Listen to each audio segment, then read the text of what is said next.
First, I saw my mother covered in blood. Then I saw my father crawling beside the table. Then I saw the man standing over them.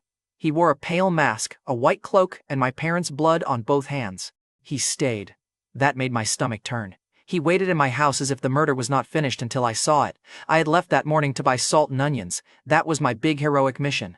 A few coins in my pocket, mud on my boots, and a mother who would probably yell if I came back with the wrong onions. Then I came home and found her beside the stove. Her apron was twisted under one hand. Blood had spread across the floorboards and reached the sack I dropped at my feet. I said, "Mother?" My voice sounded small. Pathetic, honestly. She did not answer. My father made a wet choking sound near the table. I turned and saw him trying to drag himself toward me. This was the man who once carried a broken plow across a field because he was too stubborn to ask for help. Now his hand slipped in his own blood every time he moved. The masked man watched him crawl. Then he laughed, softly. He found something funny in that kitchen, and I was too stupid to understand the joke. I grabbed the sickle by the door and ran at him. My plan was rage, screaming, and a farming tool. Against the man who had just butchered my family. Great strategy. The sickle never touched him. He caught the blade between two fingers and snapped it. That tiny crack shut my whole body down. All my anger, all my grief, all the strength I thought I had from 17 years of mud, fields, and hauling grain. He broke it with 2 fingers. My mother was dead. My father was dying. Their killer stood close enough for me to touch, and I could not even make him step back. I slammed my fist into his chest. He stayed still. I hit him again. He tilted his head, bored by the effort. Then he backhanded me. I hit the floor hard enough to taste blood. My cheek burned. My ears rang. The broken handle of the sickle rolled away from my fingers and stopped against my mother's shoe. I tried to get up. My arms shook. The man laughed. The laugh was soft, almost pleased. A quiet laugh feels worse when you are already on the floor, he said. Your father buried a sin beneath this house. Your mother fed it. And you are what grew from it. I spat blood onto the floor. I don't give a damn what you think they did. My voice cracked. Excellent. Nothing says vengeance like sounding 12. The man turned toward my father. He really does have your temper. My father's hand twitched. His eyes found mine. He lifted 2 fingers, barely enough strength to call me closer. I crawled to him. That is the part I hate remembering most, the crawling. My knees dragged through broken salt and blood while the man who did it watched me. I wanted to stand. I wanted to be someone who could stand. I crawled anyway. My father caught my wrist. His grip was weak, but his nails dug in hard enough to hurt. He whispered, "Kale, don't climb." I stared at him. What? His mouth moved again. No sound came out. I leaned closer. "Father, stay with me, please." He looked past me at the pale mask, his face twisted with a fear I had never seen on him before. Then his hand went slack. Something in me went with it. I do not remember standing. I remember the chair falling. I remember my throat hurting. I remember grabbing the broken sickle handle and thinking I could still drive wood through a man's eye if I tried hard enough. The masked man lifted one hand. The back wall of my kitchen split open. The wall folded into darkness, and inside that darkness was a staircase made of black and white light, climbing upward into nowhere. The Vowspire. Everyone in the outer ring knew stories about the tower. Farmers told them in winter when the wind was cruel and work was finished.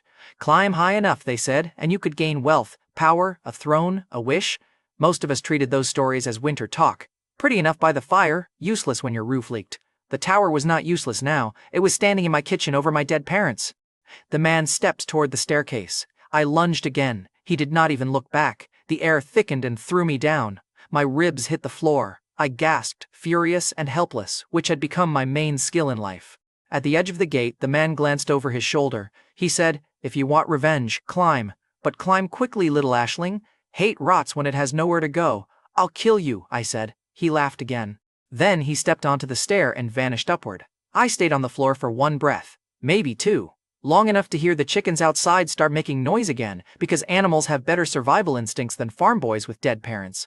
My father had told me not to climb.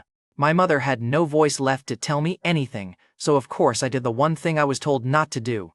I ran after the bastard. The moment my foot touched the first stair, the kitchen disappeared. Blood, salt, stove, bodies, broken sickle. All of it snapped away. I fell onto cold stone in a place I had never seen. Behind me, the gate sealed. A voice rolled through the dark above me. "Unregistered soul detected. Beginning first trial." I laughed once, because the alternative was screaming until my throat split. Wonderful! Even the tower knew I did not belong. The first thing I learned inside the Vowspire was that grief has terrible combat value. It slows your hands, muddies your thoughts, and makes armed strangers see fresh meat instead of tragedy. That is a terrible quality to have in a room full of people trying to breathe. I woke on my side in a circular chamber big enough for a village festival, assuming the village hated everyone and wanted most of them dead.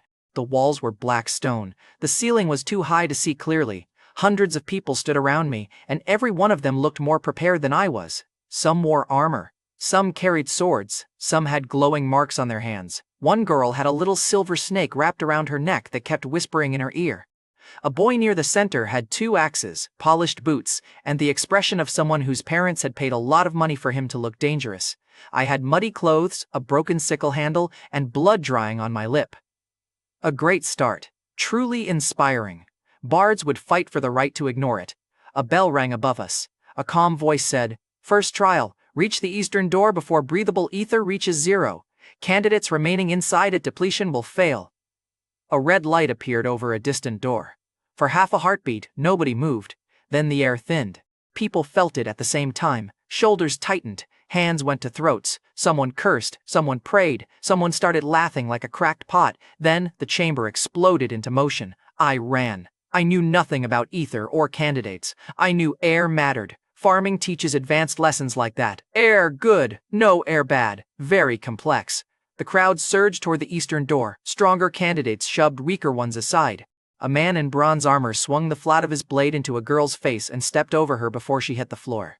2 brothers tried to move together. A spear took one through the thigh, the other kept running. I hated him for that. Then someone slammed into me and I understood him a little better. A knee hit my stomach. I folded. A boot caught my mouth. My head snapped back. I grabbed at the leg and got kicked again for the effort. I had imagined my first battle in the tower during the 10 seconds I had been inside it. In most versions, I was brave.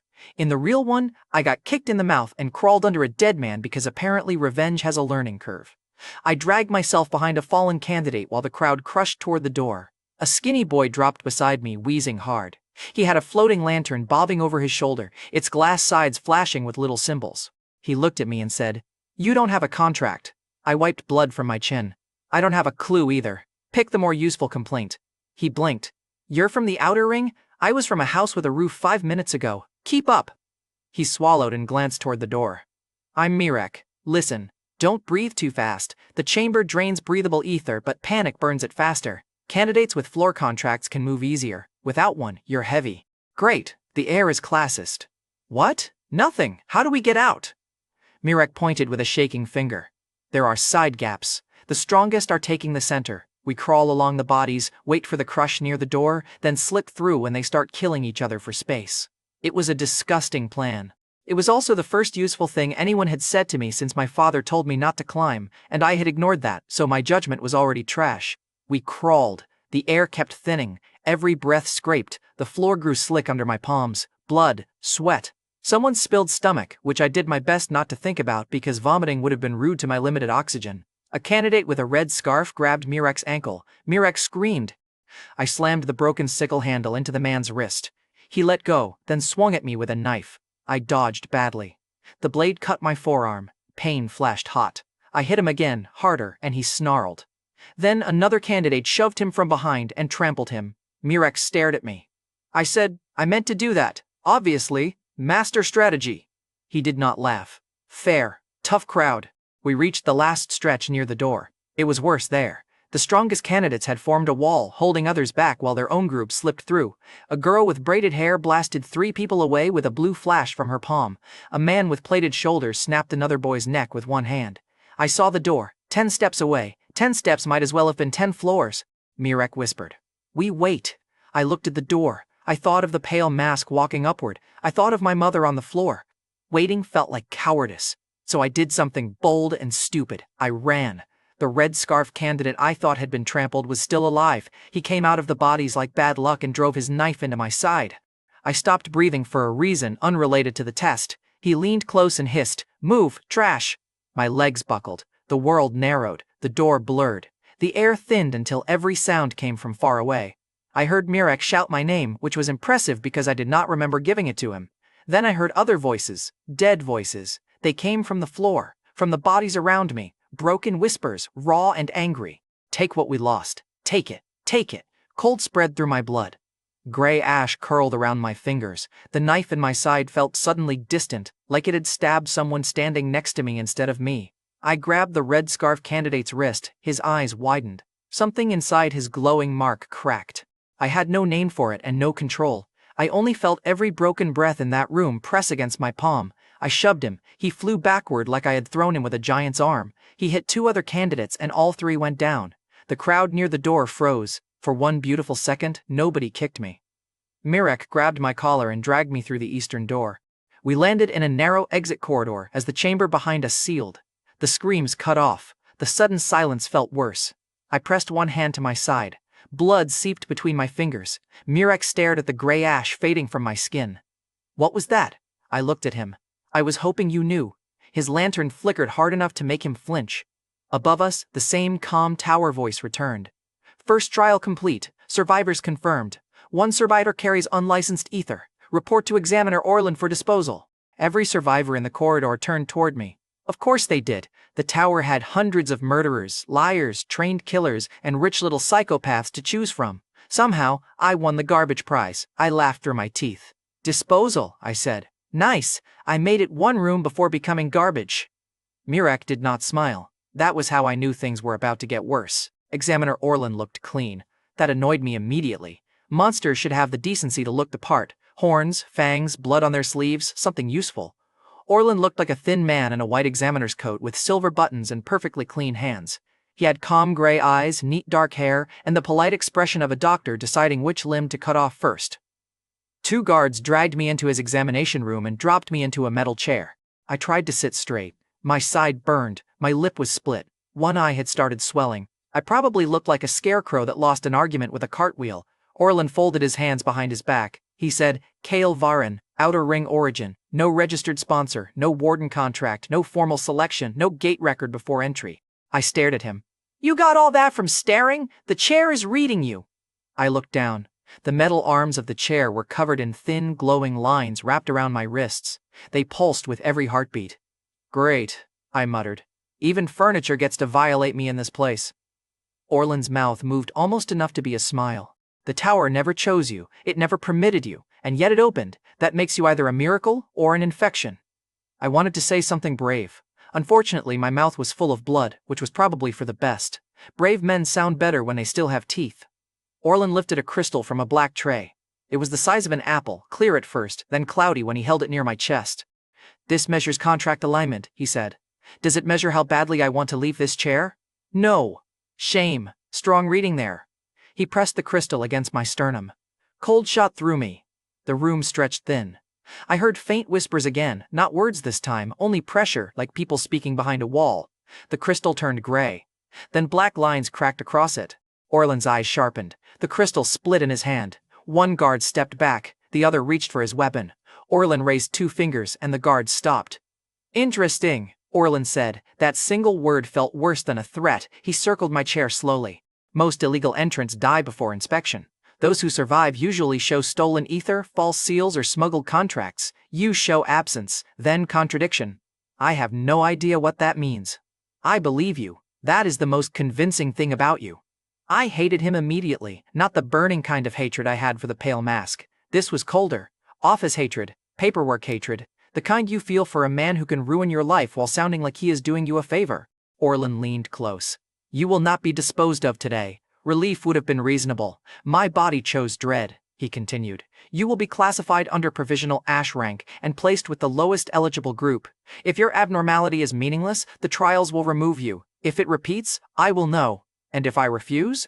The pressure in the room doubled. My injured side screamed. My bones pressed into the chair. Orlin had not moved, but the air itself sat on me like a stone slab. He said, You are welcome to refuse after your body remembers its position. I shut up. A wise, tactical choice, cowardice with better branding. They released me into the Hall of First Names an hour later. I expected another chamber. Maybe a prison. Maybe a hallway full of knives, since the tower loved direct communication. Instead, I stepped into a city. The hall stretched under a false sky of blue glass.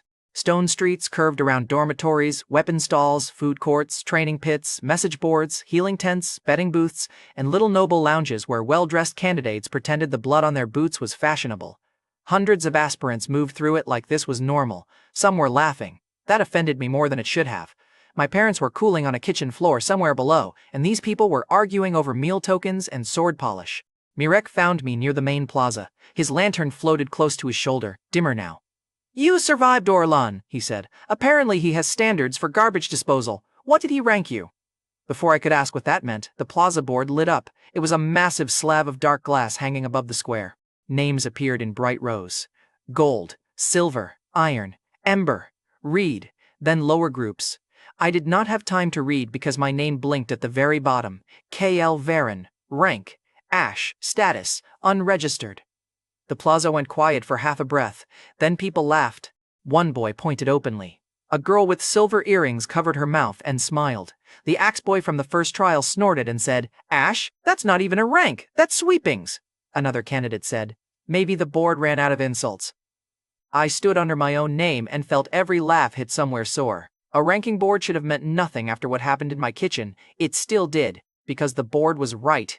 I was weak, illegal, and surrounded by people built for violence. The man I wanted to kill was somewhere above me, probably still laughing. A girl's voice cut through the noise. "Ash is not a rank." The crowd parted just enough for me to see her. Leora Vey wore a dark coat trimmed in silver, with gloves so clean they made me feel personally attacked. Her hair was black, tied neatly behind her head. She looked at the board, then at me, like I was not a person but a strange knife found in a loaf of bread. Myrek whispered, "That's Leora Vey, fallen noble family, do not annoy her." I said, "I annoy people by breathing, manage expectations." Leora walked closer. "What did you do to earn that?" she asked. "Got stabbed, crawled, bled on expensive floors, very advanced technique." Her eyes moved to the bandage at my side.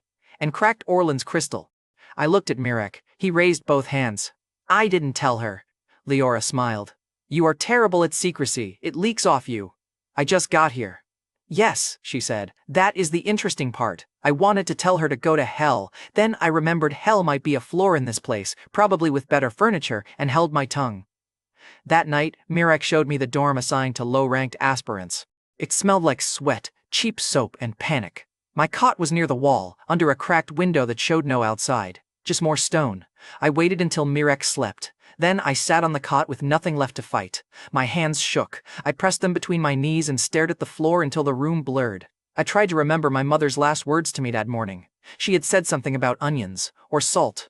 I could not hold the exact sound of her voice, and that scared me more than I wanted to admit. I turned toward the wall to hide my face from sleeping strangers. That was when I saw the carving. It was scratched into the wood above my cot, deep and fresh enough that pale splinters still clung to the edges. "Your mother climbed higher than you think." For a while, I forgot how to breathe. Then I touched the words with 2 fingers. My mother had never climbed anything higher than our roof to patch leaks. That was what I had believed. The tower was starting to make a habit of laughing at what I believed. I woke in a forest. The tower threw me in without warning, very rude. A little stretching notice would have been polite before the next murder attempt. One moment I was in the dorm with the carving above my head. The next, I was face down in wet leaves, choking on dirt while cold light leaked through glass trees. The forest looked beautiful until you remembered beautiful things can still cut. Every trunk was clear as ice with pale sap moving inside. Branches clicked softly above me. Fog curled between roots. Somewhere nearby, something large breathed once and went still. A red mark burned across the back of my hand. A voice said, "Trial of teeth. Bring 1 predator tooth to the return gate before sunrise. Candidates without a tooth fail. Candidates who leave the trial boundary fail. Candidates killed during trial fail permanently." I sat up slowly. "Fail permanently," I said. "That's a cute way to say die. The tower should write greeting cards." I had no weapon, map, Mirek, or shoes worth bragging about. I still had the broken sickle handle because apparently the tower respected sentimental trash. I heard voices to my left and dropped behind a glass root. 3 candidates moved through the fog. 1 had a crossbow, 1 carried a spear, the 3rd wore leather armor and kept glancing up into the trees. "Find something wounded," the spear carrier said. "Take a tooth and get out." "Or take one from somebody else," the crossbow girl said. "Practical, horrible, very tower." I waited until they passed. Charging at people had gone badly so far. Shocking development. So I used the one skill the tower had not beaten out of me. I watched the ground. Farm work teaches you to read dirt. Animals lie less than people, and mud remembers enough. I found claw marks near a stream, too wide for a fox, too deep for a dog. The trail had broken leaves on one side and clear sap smeared along the other. Whatever made it had brushed against the glass trees while limping, a wounded predator. For once, the tower had handed me a problem shaped like something I understood. I followed the tracks, keeping low, stepping where moss softened my boots. Twice I heard candidates fighting. Once I saw a boy run past me with half his ear gone, clutching a bloody tooth and crying. I let him run. Heroic mercy? No. I was tired and he looked bitey. Near a mud ravine, I found the source of the heady breathing. The sound came from a man, not the predator. He was huge, crouched behind a fallen glass trunk with 3 arrows in his shoulder. Gray-black markings ran along his jaw and neck. Bone plates had risen under his skin like armor trying to grow out of him. His eyes tracked me immediately. "Stay back," he said. His voice was deep and rough, but weak. I lifted both hands. "Gladly, staying back is one of my best skills." He frowned.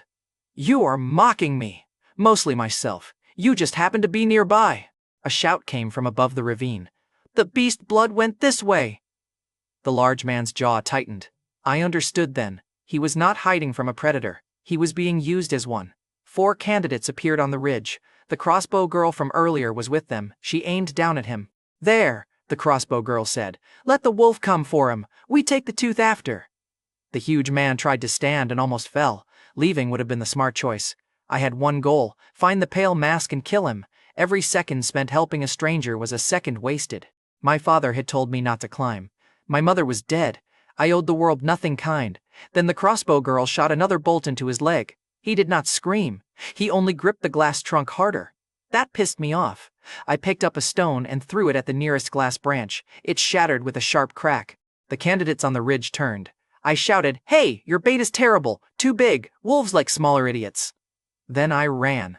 3 of them chased me because apparently insults work better than strategy when everyone is young and stupid. I led them down through the mud, stepping where I had already tested the ground. The first candidate hit the soft patch and sank to his knee. The second crashed into him. The third swung at me with a short sword. I ducked badly, felt the blade slice my shoulder, and slammed the broken sickle handle into his groin. He made a sound I respected. I kicked mud into his face and ran back toward the ravine. The huge man had broken 2 arrows off and dragged himself upright. "Can you move?" I asked. "Enough." "Good. There's a wounded predator trail west. We need its tooth. Also, those bastards are angry. Mostly my fault." He looked at me like I was insane. "Fair review. His name was Torin Blackjaw. He told me while we followed the claw trail." "Beast blood," other candidates called him. "Monster," when they thought he could not hear. He said it like he had heard it so often the word had lost shape. We found the glass wolf in a hollow under clear roots. It was lean, low, and half invisible when it stood still. Its ribs showed through transparent fur. One eye was gone. Its mouth held rows of long white teeth. Torin whispered, "Do not face it head on." That was never on my list. I used my belt, a bent branch, and a strip from my shirt to make a snare near the hollow entrance. It was crude, ugly, and would have made my father insult my knots for an hour. The wolf lunged anyway. It hit the snare with one leg. Torin slammed into its side. Bone plates rose over his arms as he held it down. I drove a sharpened glass branch into its throat and kept pushing while it thrashed. It died slowly enough that I had time to hate it for suffering. When it stopped moving, I pulled one tooth with shaking hands. Then, Torin collapsed. Poison darkened the veins around his arrow wounds. The candidates had coated their bolts. The return gate lit in the distance as dawn began to gray the forest. I could have left him. I had the tooth. He was heavy. I was wounded. The gate was far. Leaving him would have been smart in the clean, practical way cowards explain later when they need to sleep. I cursed, hooked my arms under his shoulders, and dragged. Torin opened one eye. "Why?" "Because I'm stupid," I said. "Try not to ruin my sacrifice by dying loudly." He let out something that might have been a laugh. I dragged him through mud, over roots, under branches that cut my face and hands. Other candidates stared as we passed. Nobody helped, nobody attacked either. Torin, even poisoned, was still large enough to discourage brave ideas. We reached the gate with the sun touching the glass canopy. I threw the wolf tooth onto the stone marker and collapsed beside Torin. The trial voice said, "Tooth accepted. Candidate Kale Varin passes. Candidate Torin Blackjaw passes by shared return condition." For one stupid second I felt relief. Then Orland's voice replaced the trial voice. "Additional hidden condition detected. Candidate Kale Varin interfered with another candidate's natural trial failure. Candidate Torin Blackjaw received unauthorized survival assistance. Both candidates will proceed to punishment evaluation." I stared at the gate. "I saved one person," I said. "Naturally, the tower treated it like a crime. Honestly, I should have expected that." Torin's poisoned hand closed around my wrist. Weakly, he said. I owe you. I looked at the guards appearing through the return light. Try owing me somewhere less horrible. Then the floor opened beneath us. The punishment pit smelled like blood, old sweat, wet stone, and men who had run out of better options. Kale Varen, farm boy, grief idiot, freshly punished for helping someone survive. Added to the ranking board. Maybe Ash rank came with benefits, like being dropped into every filthy hole the tower owned. Torin and I landed in sand. He hit hard and barely moved. The poison had spread up his neck. His bone plates flickered under his skin but failed to rise. I crawled to him and slacked his cheek lightly. Torin, stay awake! His eyes opened halfway. Working on it. Above us, balconies circled the pit. Failed candidates leaned over railings. Some were scarred. Some were missing fingers, eyes, hope. Others looked too comfortable, which scared me more. A man with a shaved head laughed when he saw me trying to lift Torin. Fresh meat brought a pet, he shouted. The crowd jeered. A board lit on the wall. Punishment trial. 3 victories earn release. Refusal earns permanent pit status. Simple rules. My favorite. Simple rules usually meant simple ways to bleed. A gate opened on the opposite side. My first opponent walked in with a club over one shoulder. He was at least twice my size, because apparently the tower had a sense of humor and it was an asshole. Torin tried to sit up. I pushed him down.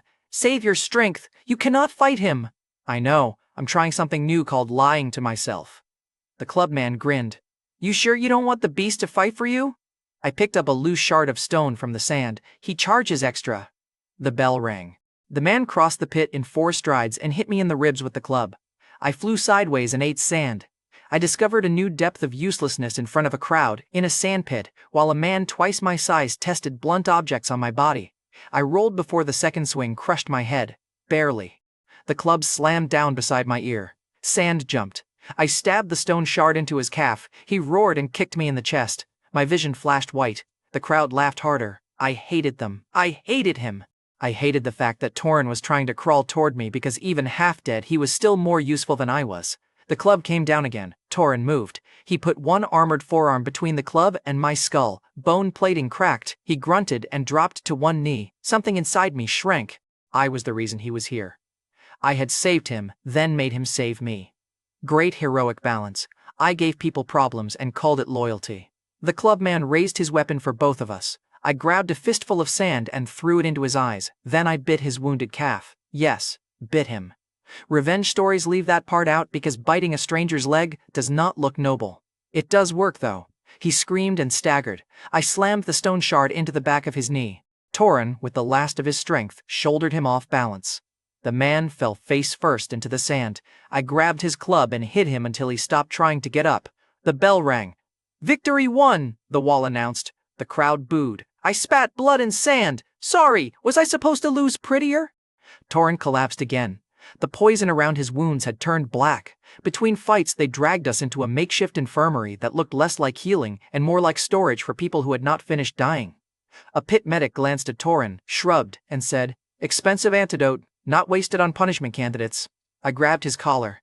He looked at my shaking hand and laughed. Hit me, he said. Then they had another fight. I let go. That hurt worse than the club. Above the infirmary, on a clean balcony that did not belong in that place, Leora Vey watched me. She wore her dark coat, clean gloves, and usual expression of rich irritation. Beside her sat a small glass vial filled with green liquid. That medicine will keep him alive, she said. I stared at the vial. Then give it to him. No, of course. Why would anyone in this place do something decent without a receipt? She leaned one hand on the railing.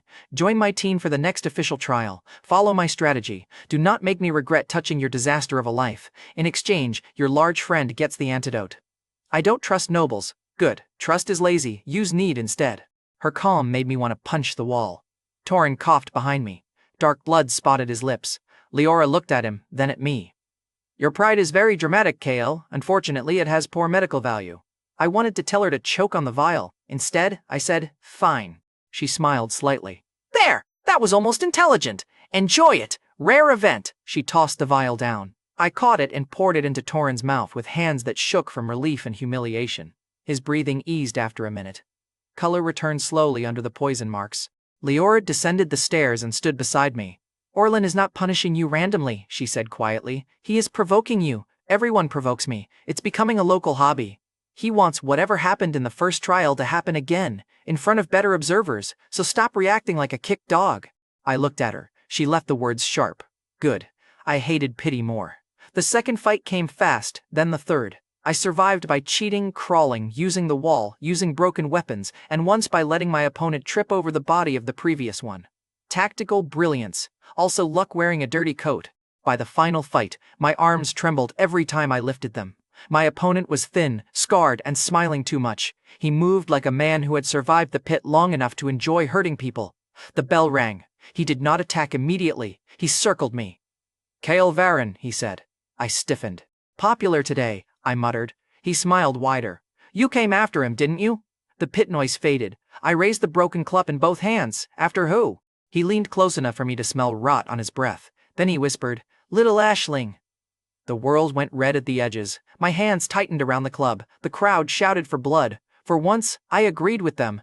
I nearly killed him before I remembered I needed answers. That version makes me sound almost controlled. Really? Torrin shouted my name. Leora cursed from the balcony, and 2 pit guards dragged me off the man while I tried to smash his face into the sand. I told myself it was justice. Convenient word. Much cleaner than saying I was scared and wanted someone weaker than me to pay for it. The scarred fighter laughed through broken teeth. There it is, he rasped. Same eyes. I lunged again. Torrin caught me from behind, still weak but strong enough to hold my arms. Kale, he said, answers first. I shook against him. He knows. Then let him speak. The pit guards shoved the fighter into a cell after the match was declared a technical victory, which was a very fancy phrase for, the examiner wants to see what happens next. Leora bribed one guard. Naira, who I had not met yet, stole the other guard's key while standing right beside him. I only noticed because she winked at me. She was small, quick, and grinning like danger was a private joke. Her hair was cut unevenly around her jaw, and she wore travel bands covered in little brass charms. You're Kale, she said. Everyone knows my name today. Should I be flattered or worried? Both. Mostly worried. You smell like a path that got drunk and fell downstairs. I looked at Leora. Is she insulting me? Leora said. Probably accurately, this is Naira. Guide in training, smuggler when bored, liar when breathing. Naira bowed. Flattery from a noble. I may faint. Can she help? I asked. Naira's grin thinned. If the pit rat heard that phrase, someone carried it through the lower Vale roads. That's guide business. Very illegal guide business, my favorite kind. We entered the cell. The scarred fighter sat against the wall with one eye swollen shut. I crouched in front of him and forced myself to keep both hands on my knees. Who said Little Ashling? I asked. He spat blood to the side. Masked ascendant, pale cloak, came through days ago, paid for silence. My stomach tightened. Before I entered? Before you were dragged in, yes. He said a boy would come. Said the boy would be angry, weak, and easy to point upward. Weak! There it was again! Everyone kept finding the bruise and pressing until I made noise. I said, where did he go? The fighter looked past me toward the door. Vale roads. Lower entrance under the old transit shrine. He had a white mark. Saint mask, cracked eye. Leora went still. Naira stopped smiling. I noticed both reactions because when clever people get quiet, the room usually gets expensive. What? I asked. Leora said, that symbol is old, forbidden old, use shorter words. Naira said, people who carry that mark do not visit test floors to make friends. The fighter laughed. He said the ash child should have died in the village, said if he climbs, old debts climb with him. I grabbed his shirt before I could stop myself. What debts? Ask your dead parents. My fist rose. Torrin stepped forward just one step. I lowered it. I hated him for stopping me. I needed him to keep doing it. Disgusting realization. Naira led us out through a service tunnel behind the pit. Myrek came with us, lantern dim and nervous, muttering that unauthorized Vale Road access was punishable by memory stripping, limb binding, or floor exile. He listed those like he was reading dinner options. Relax, Naira told him. We probably won't get caught. Myrek whispered. Probably? Would you prefer a comforting lie? Yes. Fine. We definitely won't get caught. I said, you are terrible at comfort. And yet, still prettier than the alternative. I did not know what to do with that, so I ignored it with great maturity. The lower Vale Road entrance sat beneath a broken shrine sealed behind rusted gates. Naira touched 3 stones in the wall, hummed a tune under her breath, and opened a gap where no door had been. Inside, the air tasted old. The passage was narrow and lined with black tiles. Faint light moved under the floor. Every few steps the walls shifted by a finger's width when I looked away. I decided not to mention that. Some problems get worse when named. Naira walked first. Leora followed with one hand near a hidden blade. Torin stayed behind me. Mirek's lantern floated low, recording faint traces in the air. Higher climbers use these? I asked. Naira nodded. Guides, smugglers, examiners who want privacy, ascendants who hate waiting in official lines. So murderers with pale masks. Also them, very rude clientele. At the transit shrine, we found the mark. It was smeared on the wall in old blood, though I did not know whose. A white saint mask cracked through the left eye. Simple lines, clean shape, ugly meaning. My stomach dropped. I had seen that crack before. I had not seen it with my eyes. I felt it in the part of me that remembered the masked man's laugh when he broke my sickle. Myrek's lantern flickered and projected a thin record of footsteps, pale cloak movement, a hand pressing the bloody symbol. The image lasted only a second before static ate it. He was here, Myrek said. I touched the dry blood on the wall. For the first time since entering the tower, my revenge stopped feeling like blind running. There was a trail. Thin, bloody, probably bait. I was still hungry enough to follow it. Behind us, something hit the floor. We turned. The scarred pit fighter stood at the entrance to the shrine, eyes wide, one hand clutching his throat. A black dart stuck under his jaw. He tried to speak. Blood filled his mouth instead. A shadow dropped from the ceiling behind him. The assassin wore gray cloth and a half mask with no mouth. They yanked the dart free and let the fighter fall. I ran forward. The assassin looked directly at me. Their voice was low and flat. The Ash Child should have died in the village. Then they threw a smoke bead at the floor. Naira cursed. The aura pulled me back. Torin swung through the smoke and hit nothing. When it cleared, the assassin was gone. The pit fighter lay dead beside the shrine. I stared at him. Answers kept dying around me, which meant somebody above us was still scared enough to clean up. Good. I wanted them scared. I just wished I was strong enough to deserve it. The next official trial began with a board telling me I was useless in a new font. Roll assignment hall was packed with aspirants, all lined beneath 6 glowing signs: Striker, Defender, Scout, Guide, Binder, Support. Candidates stood tall while the board read them. Some smiled when their roles appeared. Some complained because their assigned role was beneath their family name, which sounded like a nice problem to have. Then my turn came. The board flashed my name. Kale Varen. Assignment: none. Status: unfit for structured combat. The hall burst out laughing. I stared at the words. That was the tower's polite way of saying I was bad at everything, very refined. If it kicked me downstairs, it would probably apologize for the stairs. A blonde swordswoman near the front looked me over and said, "Why is he still climbing?" I turned toward her. "Spite, mostly. Poor planning, too." A few candidates laughed at that, which annoyed the swordswoman more than my existence. Myrek leaned close. "That's Senvalet's, minor noble house, excellent sword record. Does everyone here come with a warning label? The dangerous ones do." Sen's eyes went to the broken sickle handle tied at my belt. "Dead weight with farm trash. That should not have hurt. It did." Leora arrived like she had been waiting for the insult to ripen. "Senvalet's, your team failed the preliminary balance check. You need a guide and a defender. I have both." Sen looked at Naira, then Torin, then me. "And why him?" "Because the board hates him," Leora said, "which means Orlin is watching him. I'd rather keep the interesting problem where I can see it." "Comforting," I said. "You are welcome." Sen crossed her arms. "He will slow us down." I opened my mouth. Torin said, "He saved my life." Sen looked at Torin's size, the bone ridges under his skin, the scars on his arms. Her confidence shifted slightly. "That does not make him useful in formation," she said. "No," Torin replied. "It makes him worth carrying until he proves otherwise." I hated how grateful I felt. The trial gates opened before Sen could refuse again. We entered a shifting arena suspended over darkness. Platforms moved in slow circles, bridges folded and unfolded, wind tunnels opened without warning. Far ahead, a gate glowed blue. Above it, a timer counted down. The trial voice said, "Teams must cross all 4 roll fields. Each field requires correct roll response. Team wipeout results in failure." "Simple," Naira said. I looked at the moving bridges and the drop beneath them. "Your definition of simple needs medical attention." The first field was combat. Sen became a different person with her sword drawn. Pale fire ran along the blade. 3 training beasts made of stone and ether leapt from the floor. She cut the first in half before I finished stepping back. Torin caught the second with both arms and drove it into the ground. Leora called angles. Nira found a side path.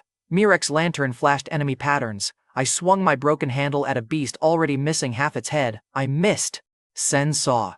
Of course she saw. "Stay behind us," she snapped. I wanted to tell her to shove her sword somewhere noble. Instead, I stayed behind them because my survival instincts had finally started attending meetings. The second field was defense. Ether bolts rained from the ceiling. Torin's bone mantle rose over his shoulders and arms. He shielded us while Leora counted the rhythm and Naira pulled us through safe gaps. I tripped once and nearly took a bolt to the neck. Sen grabbed my collar and yanked me down. "Do you want to die?" she said. "Currently, less than before. Then move like it."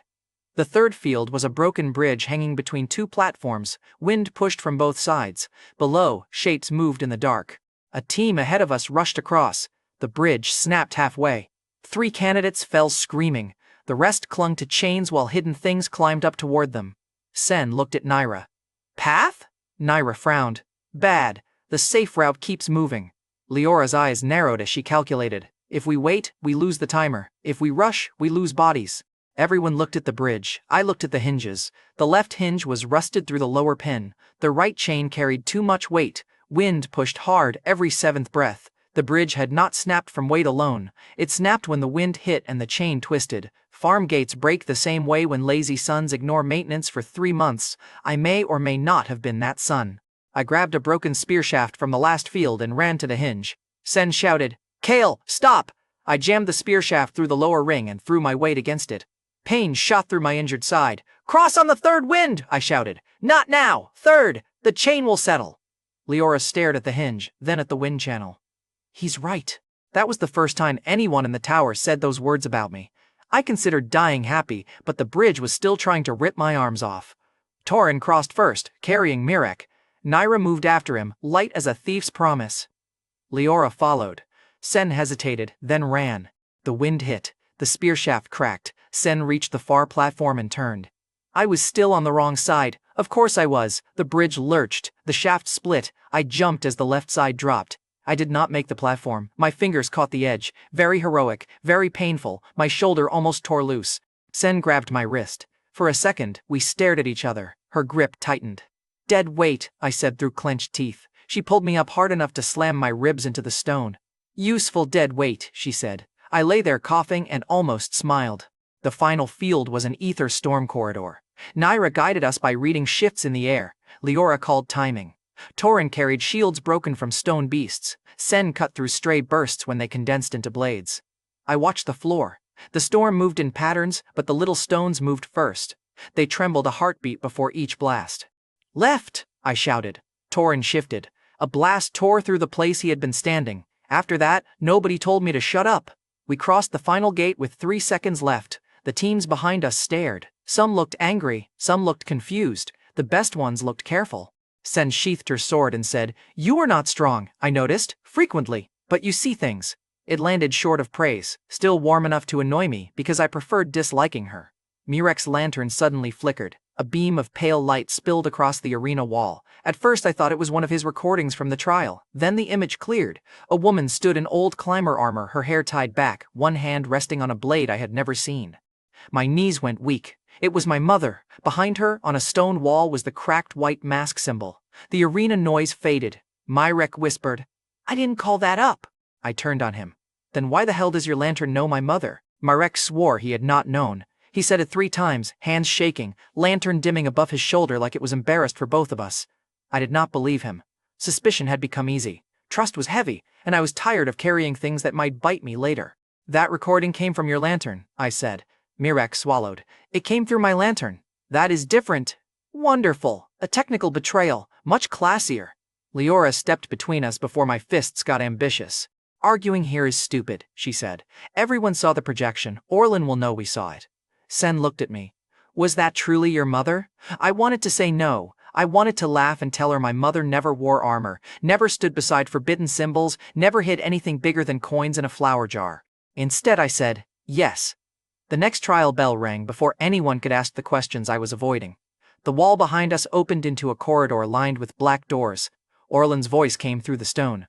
"Door of lies. Each candidate will enter alone. The door will show one falsehood you desire, wrapped around one truth you avoid. Speak the truth to exit, refuse, and the door keeps what you offer." Naira made a face. "I hate this one." "Comforting," I said. "You hated the illegal tunnels," with a smile. "Those only kill your body. This one gets nosy." One by one, doors opened. Mine had no handle. It had my name scratched across it in letters that looked too fresh. I stepped inside. The floor changed under my boots. I was home. My kitchen was whole, clean floorboards, straight table, morning light through the window. The stove smoked because my mother always fed it too much kindling and then blamed the wood. She stood beside it, alive. My father sat at the table repairing a tool. I stopped breathing. My mother turned and frowned at my muddy boots. Kale Varin, if you track that filth across my clean floor, I'll make you scrub it with your teeth. I laughed. It broke out of me before I could stop it.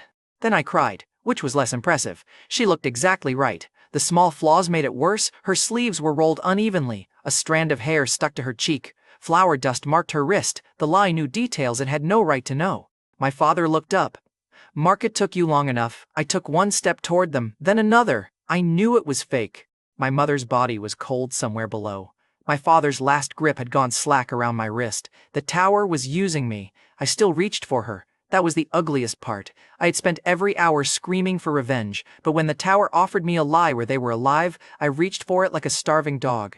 So much for noble grief. My mother's hand touched my cheek. Warm. I almost stayed. Then the stove smoke stopped moving. The window light froze. My father's hammer paused above the tool. The lie cracked. My mother turned away from me and faced my father. Her voice changed. It was still hers, but younger, harder. She said, "If they find him, the Hollow Saints will come." My father set down the tool. "Then we bury his name deeper. Names do not stay buried forever. They stay buried long enough for him to live." The kitchen walls darkened. Behind them, the cracked white mask symbol spread across the wood like old paint. My mother's face blurred between the woman who raised me and the armored climber from Mirek's lantern. I grabbed her wrist. "What name?" She looked at me then. For 1 second, I thought the illusions saw me. She said, "My poor boy." The words hit harder than any club in the pit. I let go. "No," I said. The kitchen shuddered. The door wanted a truth. I had plenty of lies to choose from. My parents were simple farmers. The killer came by chance. I was climbing for justice, not because revenge was easier than mourning. I said the one that tasted worst. I wanted the lie. The kitchen cracked. I wanted it more than revenge for a moment. I wanted to stay here and let the tower eat whatever was left of me. The floor trembled. My mother's face softened. Then she vanished. The door opened behind me. I stepped into the memory corridor with my hands shaking. The others emerged one by one. Leora came out pale, lips pressed tight. She said nothing until Nira asked what she saw. Leora answered, "My family inviting me home, then admitting they threw me away because I was inconvenient, not because I failed." Her voice stayed flat. Her hands did not. Sen came out with blood on her palm where her nails had dug in. She said she saw herself killing a surrendered opponent to preserve her house honor. She said it once, hard and clear, then dared anyone to pity her. Torin emerged last before Mirak. His eyes were red, but his voice held. "My tribe leaving me outside the gate." I told the door I still hoped they had a reason. Mirak's door took longer. When he came out, he looked sick. I noticed. I should have asked. I did not. Suspicion again. Easy, ugly, cheap. The observer gallery above the corridor was filled with masked officials and silent aspirants. They had watched enough to see me break, not enough to understand why. Orlan stood at the exit. His clean coat looked bright under the corridor lights. Too bright. "Clean men always look brighter after you have been crawling," he clapped once. "An educational trial," he said. I walked toward him, every muscle tired. "Did you enjoy digging through my dead family?" He tilted his head. "The door reveals what candidates bring with them. Blame your parents for packing poorly." Sen's hand went to her sword. Leora caught her wrist. Orlan smiled at me. "So, your parents did manage to bury the name." My throat tightened. "What name?" He stepped closer. "Yours!" The corridor went silent. For once, I had no joke ready. That scared me almost as much as the answer. Orlan did not give me the name. Of course he did not. Men like him do not hand you knives. They show you the handle, then wait for you to cut yourself reaching. I spent the next night awake, staring at the dorm ceiling while everyone else pretended to sleep. My mother in armor, the cracked mask, Hollow Saints, my buried name. Every thought led back to the same kitchen floor, and every path ended with the pale mask laughing over my father's body. By morning, I was tired enough to make bad decisions efficiently. Orlan announced the bonus trial in the central arena. Hundreds of aspirants gathered around a circular platform suspended above a pit of moving stone. In the center sat a black crown on a white pedestal. It looked simple, dark metal shaped like thorns, no jewels or gold. Orlan's voice carried over the crowd. "Crown of Ash. The winning team may skip 2 minor trials and advance directly to final examination eligibility. 1 member must wear the crown. The team must hold it through 3 assault rounds. Loss of crown, team surrender, or total incapacitation results in failure." Leora looked at the crown like it owed her money. "We take it," she said. Sen folded her arms. "Your team cannot hold center. Our team won the role trial." "Your team survived the role trial. There is a difference." "Then join us and improve the statistics." Sen's jaw tightened. Her own team stood across the arena, avoiding her eyes. One of them had apparently sold their slot to a richer candidate overnight. Tower loyalty. Very moving. Brought a tear to no one's eye. Sen looked at me. "If I join, he stays behind the line."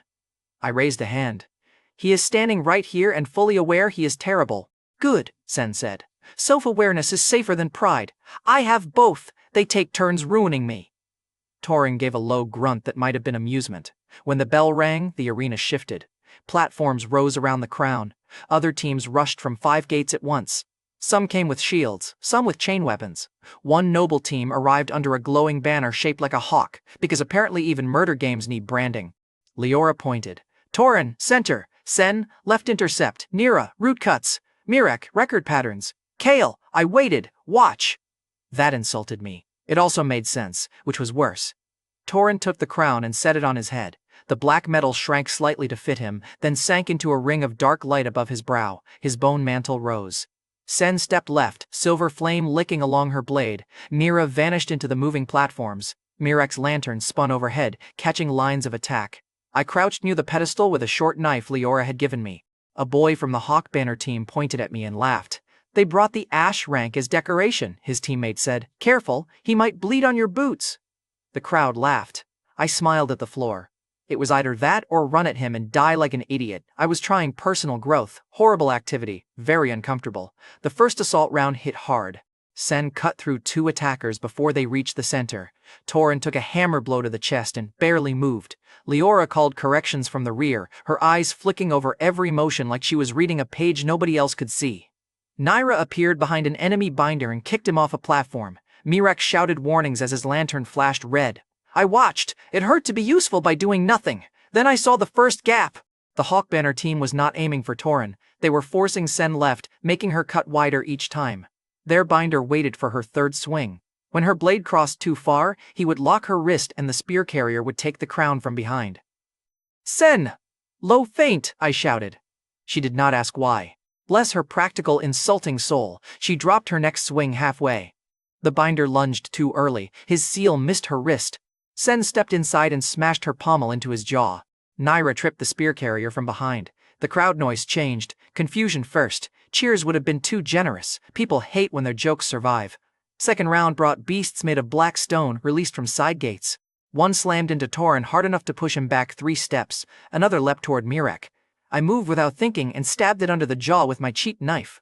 The knife snapped. The beast did not. It turned toward me.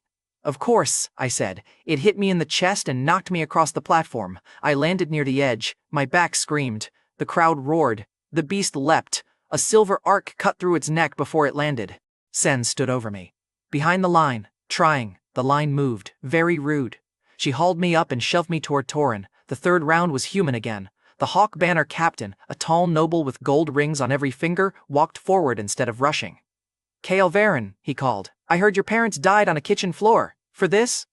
The arena went sharp and quiet. He smiled. "Imagine raising a son so useless that the tower needs a whole team to drag him upward."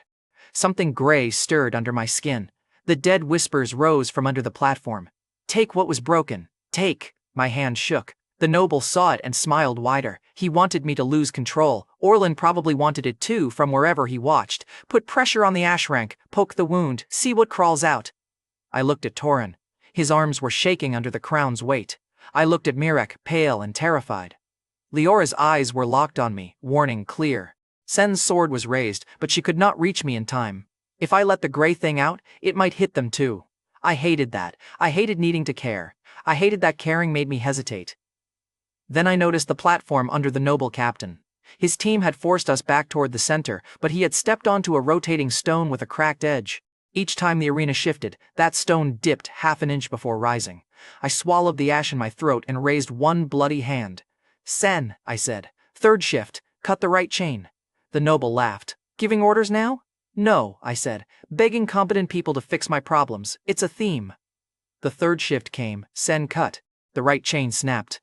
The cracked platform dipped hard. The noble captain stumbled. Naira kicked his knee from behind. Torin stepped forward and headbutted him so hard one gold ring flew off his finger. The crowd roared. Myrek's lantern flashed as the timer hit 0. The crown stayed above Torin's brow. The board announced, "Crown of Ash complete. Winning team confirmed." For a moment, people cheered. Then Orlan's voice cut through the arena. "Congratulations," he said. "Before your final examination eligibility is confirmed, one matter must be addressed." The cheering died. Orlan stepped onto the examiner balcony. His eyes found our team. One member of the winning team is an informant. Myrek's lantern dropped from the air and hit the platform with a hard glass sound. Everyone turned toward everyone. And just like that, victory started bleeding. We locked ourselves in the dorm because nobody trusted anyone enough to walk in public. That was almost funny. A few days earlier, I had no team. Now I had one, and we were celebrating by preparing to accuse each other of betrayal. Progress has many shapes. Some of them are stupid. Torin stood by the door, arms crossed, making the wood look nervous. Sen stayed near the window with one hand on her sword. Naira sat on the sill, pretending she was relaxed, while her eyes checked every shadow. Leora leaned against the wall with her usual clean glove expression. Myrek held his lantern in both hands. It was dim. I looked at Leora first. She noticed. Of course, start with the noble, very original.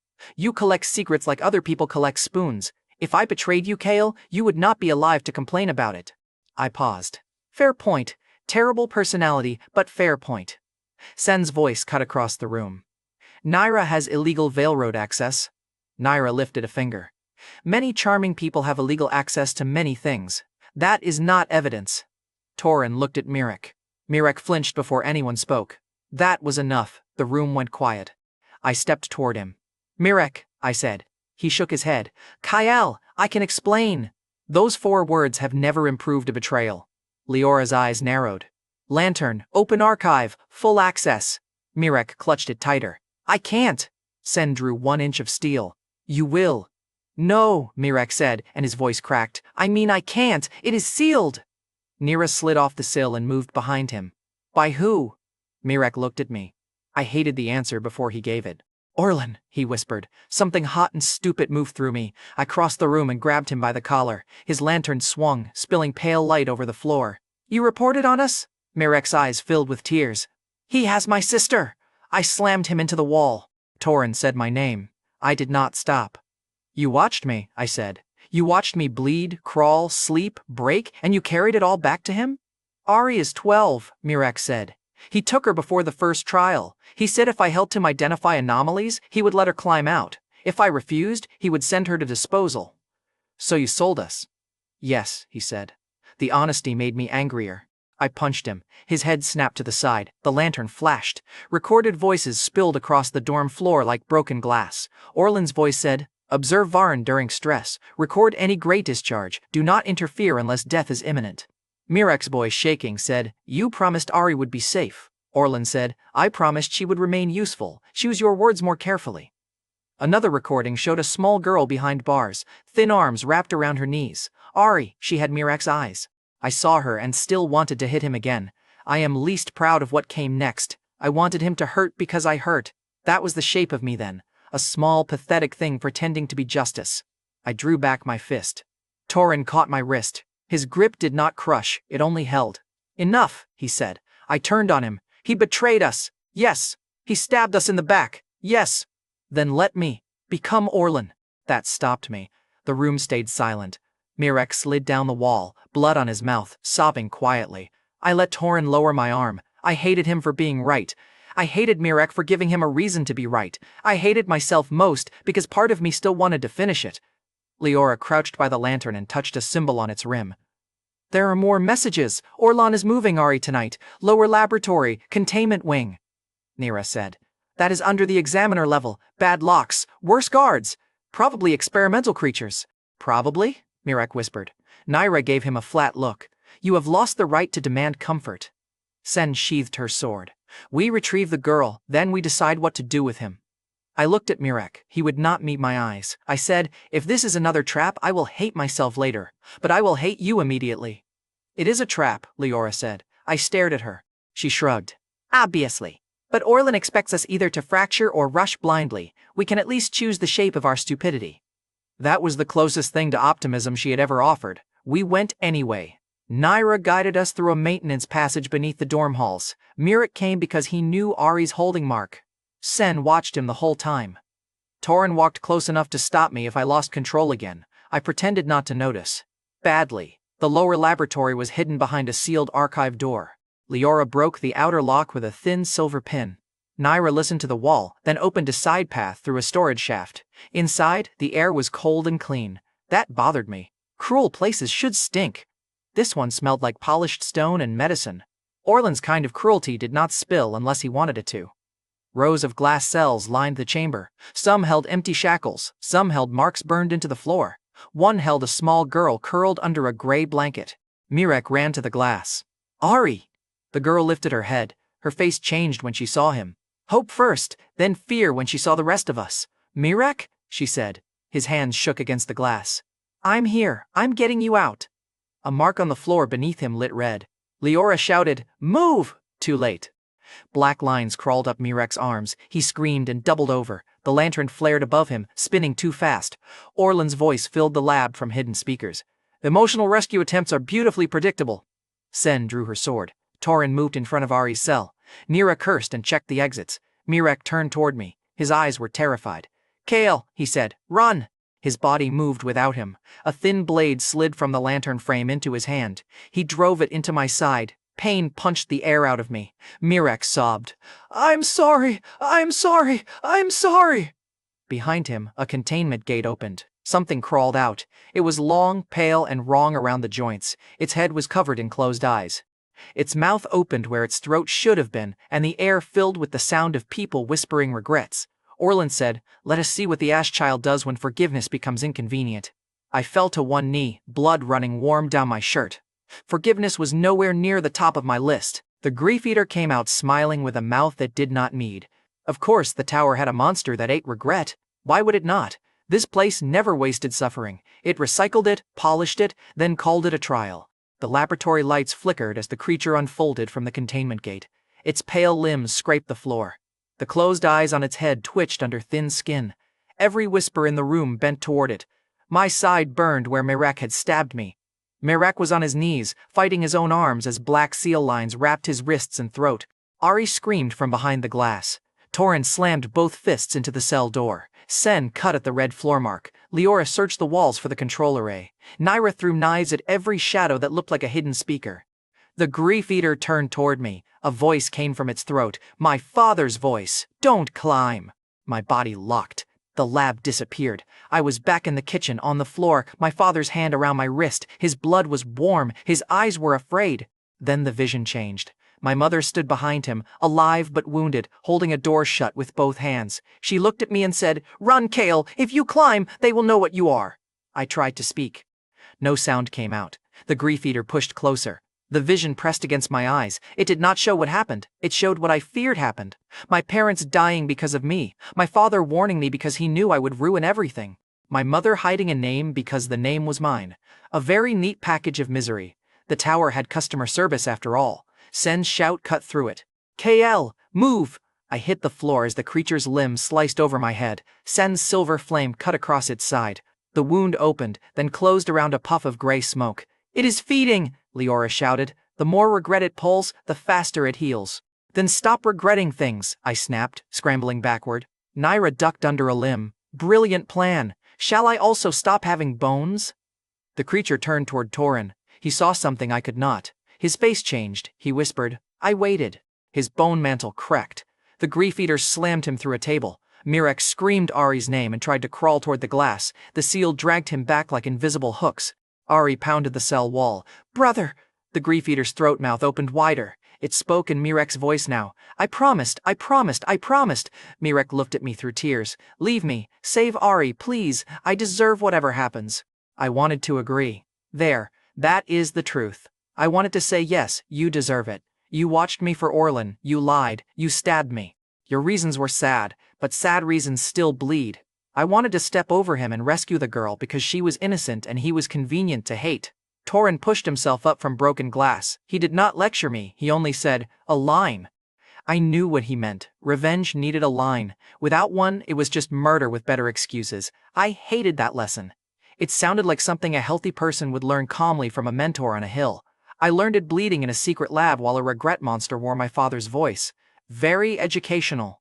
I crawled toward Mirek. The black seal on his arms pulsed every time he tried to resist. The lines ran from his wrists into the lantern, then from the lantern into the floor mark.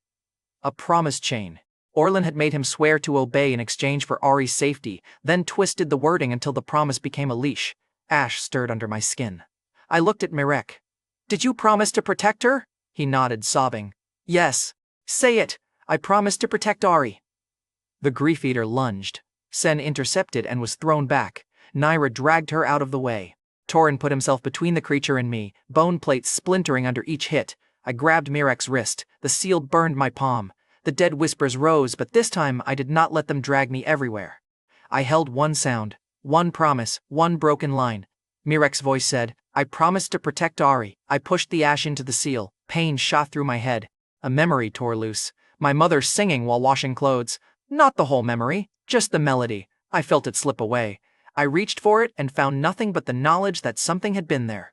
The cost hit me harder than the stab wound. The tower had finally given me power. Generous bastard that it was, it charged in memories. The seal cracked. Mirek screamed. The Grief Eater screamed with him. Black ash burned around my hand, crawling over the red lines, eating through the contract mark. The lantern spun so fast, the glass chipped. Orlin's voice snapped through the speakers. Stop him! That was the first time I heard panic in Orlin's voice. Small thing. Delicious thing. Leora found the control array and slammed her dagger into it. Ari's cell flickered. Naira threw a knife into the upper hinge. Sen, blood running down her temple, cut the weakened lock. Torin ripped the door open with both hands. Ari crawled out and ran to Mirek. The moment she touched him, the promise chain shattered. Mirek collapsed into her arms. The Grief Eater recoiled, all the closed eyes on its head snapping open at once. Inside each eye, I saw a different dead face. My mother was not there. Thank every cruel god for small favors. Torin charged it from one side, Sen cut from the other. Naira drove 2 blades into the floor mark. Leora shouted timing. I pressed my ash-burned hand against the creature's throat mouth and focused on the broken seal still smoking in my palm. Eat this, I said. Not my best line. I was bleeding and missing a song. Standards were low. Ash surged. The Grief Eater folded inward, screaming with too many voices, then collapsed into gray dust across the laboratory floor. Silence followed. Ari cried into Mirek's shoulder. Mirek held her like she was the only thing keeping him alive. Sen leaned on her sword. Naira sat hard on the floor and laughed once, shaky and annoyed. Torin put one hand on my back before I fell. I looked at him. I forgot something. His expression changed. What? I swallowed. A song. My mother's, I think. I know there was one. I don't know how it went.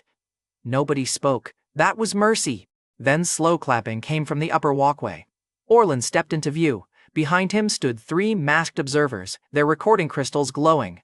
His coat was still clean, but his face had lost some of its polite softness. Remarkable, he said. Sen raised her blade. You used a hostage and a sealed candidate to release a containment beast. That violates examination law. Orlin looked at her like she had recited table manners during a house fire. Law is interpretation, he said. Survival is result. Leora lifted Mirek's cracked lantern. It still glowed, recording. Orlin's eyes moved to it. There. Another small panic. Then he looked at me. Your parents were skilled, he said. They hid the shape well. They buried the name under mud, labor, and a false life. I forced myself upright. What name? Orlin's smile returned, thinner now. Ashe Elvair, he said.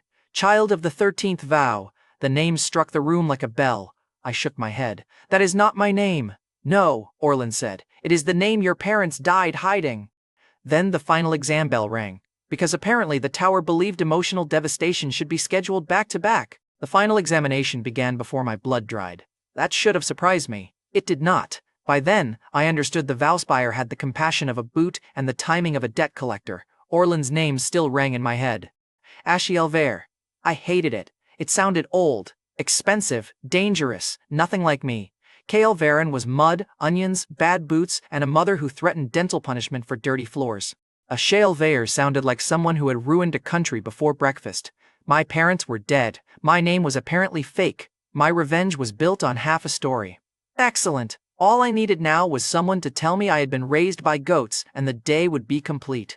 The final exam gate opened under the laboratory and swallowed us into water. Cold hit first, then pressure.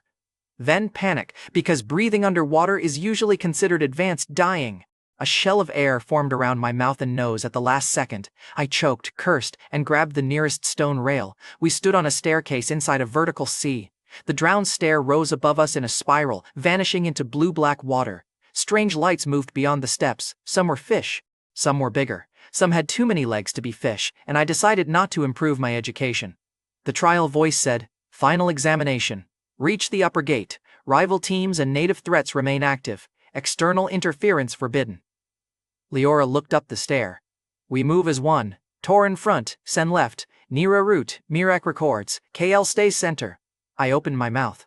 She pointed one gloved finger at me. "If you argue, I will push you into the sea and call it strategy." "That would be murder, efficient murder." Sen said, "She is right, you are unstable." "I enjoy how everyone says that like I missed the announcement." Torin put a heavy hand on my shoulder. "Let us carry you until the moment comes." There it was, the thing I hated most, help. Every part of me wanted to step forward, bleed heroically, prove I was not dead weight, and probably die in a way that made everyone sigh. The old Kale would have done it. The old Kale had charged a masked monster with a sickle, and learned nothing except how floorboards tasted. I looked at Eri clinging to Mirek's side near the rear. I looked at Torin's cracked bone plates, Sen's bloodied face, Leora's shaking fingers hidden inside clean gloves, Nira's smile gone sharp and tired. They had bled for my climb. Dying alone to protect my pride would have been the most selfish thing I had done yet, and I had an impressive list. I nodded. "Fine," I said. "I will stay center, try not to enjoy being correct." Leora said, "Too late! We climbed!" The first rival team attacked from a side stair, moving fast through the water like they had trained for it. Sen met them with silver fire. Underwater, her flame burned pale and thin, cutting arcs through bubbles and blood. Torin blocked a hooked spear with his forearm and smashed the attacker into the rail. Nira found a narrow sidestep hidden behind swaying chains and pulled us around a collapsing section. I watched, not useless watching. At least, that was what I told myself while my hands shook. The stair had rules in its bones. Every ninth step dragged downward, every third current pulled left. The ether beasts did not attack the strongest person, they struck whoever crossed a pressure line first. "Wait," I said when Torin moved toward a wide landing. He stopped. A flat creature with a mouth full of hooked teeth burst from the stone where his foot would have landed. Sen cut it in half. Torin glanced back at me. I shrugged. Farm pond had eels, ugly little bastards. Bigger pond, bigger bastard. We kept climbing. Mirek's lantern recorded everything. Orlan's voice from the lab, the control seal, the grief eater release, our final exam steps. His hand trembled every time it passed me. I had not forgiven him, but I kept him out of the sea. Growth, apparently, has low standards. Halfway up, the water darkened. The stair groaned. Pressure slammed down on us. Torin fell to one knee. Sen's sword dipped. Nira grabbed a chain before the current tore her sideways. Mirek shielded Ari with his body. Leora gasped and pressed one hand to the step. I knew that pressure. The room with Orlan. The chair. The air turning heavy. Law of weight. External interference forbidden, my ass. Orlan appeared above us on a suspended platform, one hand raised, coat rippling in the water like a white flag with delusions. Candidate instability threatens examination integrity, he announced. His voice echoed through the stair. Rival teams stopped climbing to stare. Observer crystals lit in the walls. The warden's symbol glowed faintly above the upper gate. Leora laughed through clenched teeth. He is declaring interference while interfering. Bold, stupid, but bold. Orlan's hand tightened. The pressure doubled. My knees hit the step. Pain screamed through my side. The name Ashiel Veer burned in my skull. Ash crawled along my fingers. Charge him, some part of me said. Break him. Kill him.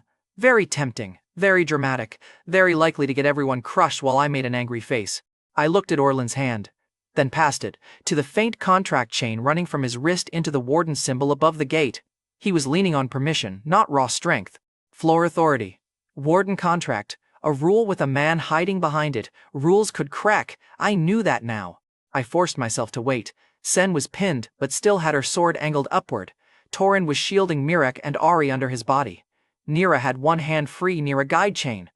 Leora's eyes found mine. She understood before I spoke.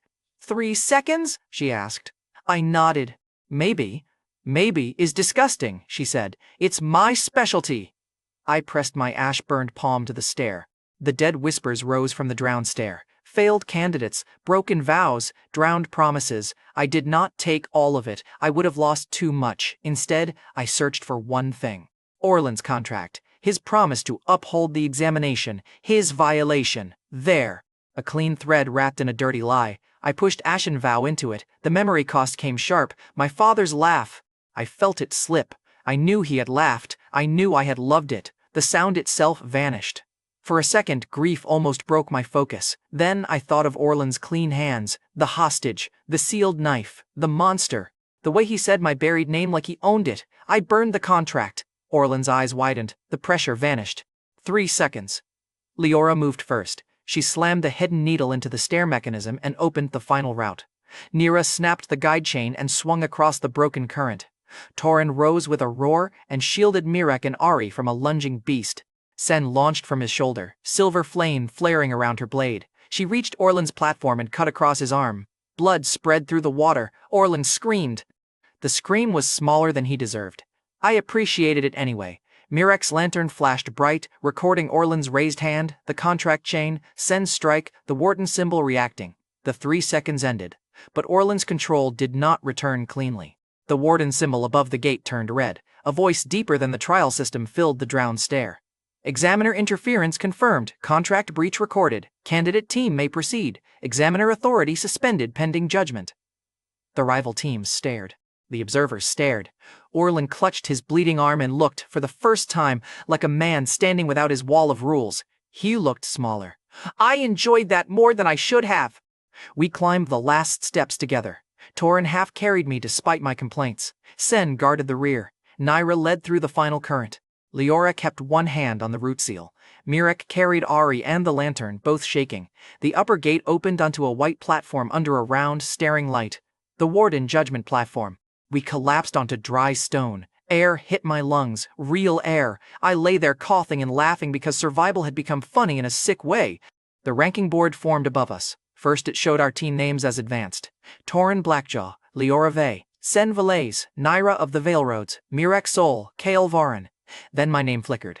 KL Varin, status, advanced, true name, partially recovered, threat classification, Ash, tight crown seed. The platform went silent. The same candidates who had laughed at Ash rank now stared like the joke had grown teeth. Strong was the wrong word. I felt soaked, stabbed, exhausted, and robbed of my father's laugh. But I was standing because my team had held the pieces of me together long enough for me to do one useful thing. Maybe needing them did not make me worthless. Maybe dying alone to prove I was strong would have been the real weakness. Disgusting lesson. Probably healthy. I hated it. A small object appeared in my hand. My advancement token. It should have shown the next floor route. Instead, the metal turned gray and cracked down the center. A woman's voice came from it, soft with static. My mother's voice. KL, if you are seeing this, then we failed. Do not trust the Hollow Saints. Do not trust the man in the pale mask. And above all, do not let them return your name to you. The token flashed. For one heartbeat, I saw a cracked mirror image inside the metal.